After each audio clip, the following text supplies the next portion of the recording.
12 ফেব্রুয়ারি নির্বাচনে জনগণের রায় বিএনপি সরকার গঠন করতে সক্ষম হলে বিএনপি শিক্ষিত তরুণ তরুণীদের জন্য 6 মাস থেকে সর্বোচ্চ 1 বছর কিংবা কর্মসংস্থান না হওয়া পর্যন্ত বিশেষ আর্থিক ভাতা প্রদান করার সিদ্ধান্ত নিয়েছে।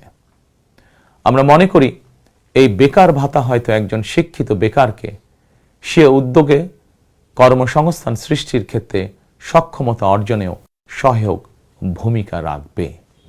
জনগণের রাজনৈতিক এবং অর্থনৈতিক ক্ষমতা নিশ্চিত করা না গেলে দেশে ডেমোক্রেসি, ডেভেলপমেন্ট কিংবা ডিসেন্ট্রালাইজেশন কোনো কিছুরই টেকসই হবে না।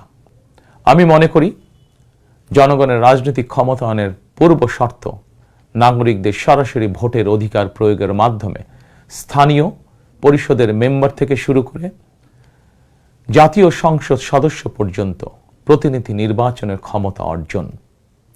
প্রতিটি নাগরিকের হারানো রাজনৈতিক ক্ষমতা পুনরুদ্ধারের জন্য আগামী 12 ফেব্রুয়ারি নির্বাচন একটি বড় সুযোগ। প্রিয় দেশবাসী, এই উপলব্ধি এবং বাস্তবতাকে সামনে রেখে দেশের নাগরিকদের রাজনৈতিক এবং অর্থনৈতিক ক্ষমতা নিশ্চিত করার লক্ষ্যে ইতিমধ্যেই বিএনপির নির্বাচনী ইশতেহার ঘোষণা করা হয়েছে। প্রতিটি সেক্টর এবং প্রতিটি শ্রেণী পেশার মানুষকে লক্ষ্য করে একটি স্বনির্ভর বাংলাদেশ বিনির্মাণের জন্য আমরা আমাদের পরিকল্পনা সাজিয়েছি।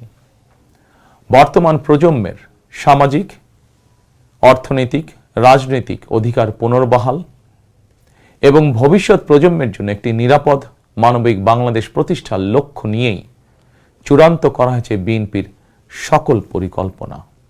বিশেষ করে দেশের সকল তরুণ তরুণী, বেকার জনগোষ্ঠী এবং নারীদের জন্য দেশে বিদেশে কর্মসংস্থান এবং কর্ম পরিবেশ নিশ্চিত করাই এবার বিএনপির প্রথম এবং প্রধান অগ্রাধিকার। প্রিয় দেশবাসী, বেকার সমস্যা নিরসনের লক্ষ্যে ব্যাংক, বিমা, পুঁজিবাজার সহ দেশের অর্থনৈতিক খাতের সার্বিক সংস্কার, অঞ্চল ভিত্তিক অর্থনীতিকে চাঙা করা এবং শিল্প ও বাণিজ্যে দেশি বিদেশি বিনিয়োগ বৃদ্ধির মাধ্যমে দেশে বিদেশে 1 কোটি কর্মসংস্থান তৈরির লক্ষ্যমাত্রা নির্ধারণ করা হয়েছে। এভাবে পর্যায়ক্রমিকভাবে 1 কোটি কর্মসংস্থান তৈরির লক্ষ্যমাত্রা অর্জনের জন্য কয়েকটি সেক্টরকে বিশেষভাবে চিহ্নিত করে নতুন কর্মসংস্থান তৈরির উপায় এবং কর্মকৌশল নির্ধারণ করা হয়েছে। যদি আপনারা বিএনপিকে রাষ্ট্র পরিচালনার দায়িত্ব দেন, তাহলে আমরা এবার প্রথমবারের মতন দেশে প্রতিটি পরিবারের জন্য ফ্যামিলি কার্ড ইস্যু করার চূড়ান্ত সিদ্ধান্ত নিয়েছি। পরিবারগুলোর নারী প্রধানের নামে ফ্যামিলি কার্ড ইস্যু করা হবে। তবে প্রথম পর্যায়ে অর্থনৈতিকভাবে পিছিয়ে থাকা প্রান্তিক এবং নিম্ন আয়ের পরিবারকে সুরক্ষা দিতে ফ্যামিলি কার্ডে প্রতি মাসে 2500 টাকা কিংবা সমমূল্যের নিত্য প্রয়োজনীয় খাদ্য সহায়তা দেওয়া হবে। ফ্যামিলি কার্ডের মাধ্যমে আর্থিক সহযোগিতার পরিমাণ, প্রয়োজন এবং বাস্তবতার নিরিখে পর্যায়ক্রমে বাড়ানো হবে। ফ্যামিলি কার্ডটিকে আমরা নারীর অর্থনৈতিক ক্ষমতায়নের প্রতীক হিসাবে মনে করি। প্রতিটি দফা বাস্তবায়নে ব্যয় নির্বাহের খাতও যথাযথভাবে চূড়ান্ত করা হয়েছে। কারণ আমরা মনে করি দেশ এবং জনগণের স্বার্থে কোনো শুভ উদ্যোগ নিলে সমস্যা হওয়ার কোনো কারণ নেই। বেগম খালেদা জিয়া রাষ্ট্রের টাকা দিয়েই বিনামূল্যে নারী শিক্ষার সুযোগ করে দিয়েছিলেন। প্রিয় দেশবাসী,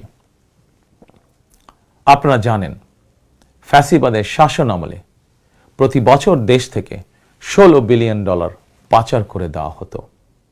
এভাবে দুর্নীতি এবং টাকা পাচার আর অপচয় রোধ করা গেলে ফ্যামিলি কার্ড, ফার্মার্স কার্ড কিংবা বেকার ভাতা প্রদানের মতন ইতিবাচক উদ্যোগগুলো বাস্তবায়নের জন্য অর্থের সংকুলন অসম্ভব নয়। শুধু রাজনৈতিক সদিচ্ছার প্রয়োজন। জনস্বার্থে প্রতিশ্রুতি পূরণের রাজনৈতিক সদিচ্ছা বিএনপির রয়েছে। প্রিয় দেশবাসী, আমাদের সকল ওয়াদা বাস্তবায়নের জন্য আপনাদের দোয়া, সমর্থন, সহযোগিতা এবং ভোট চাই।